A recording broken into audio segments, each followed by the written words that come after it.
Hi viewers, good evening to one and all. So இன்னைக்கு நம்ம பார்க்க போகிறது யார் சிறந்த தந்தை அப்படின்றது தாங்க பார்க்க போகிறோம். ஸோ ஒரு நாட்டில் பார்த்தீங்கன்னா பறவை இனம் வந்து தானாக அழிந்து கொண்டே வருகிறது.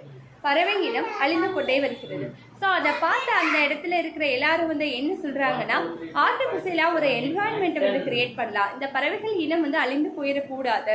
ஸோ அதுக்காக ஆர்டிஃபிஷியலாக நம்ம ஒரு என்வாயன்மெண்ட் வந்து கிரியேட் பண்ணி அந்த என்வாயன்மெண்ட்டில் இந்த பறவைகளை எல்லாம் வச்சு வளர்க்கலாம் அப்படின்றாங்க.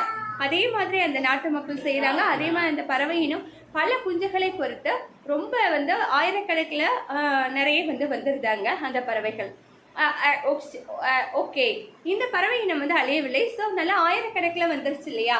இப்போ நம்ம என்ன செய்யலான்னு பார்த்தீங்கன்னா, அழகாக வந்து அந்த பறவைகளை நம்ம ரொம்ப அதிகமாக வந்துருச்சு, அதனால டிஸ்டர்பன்ஸ் அதிகமாக இருக்கும். ஸோ பறவைகள் எல்லாம் பறக்க விடலாம் அப்படின்றது முடிவுக்கு வருது. அந்த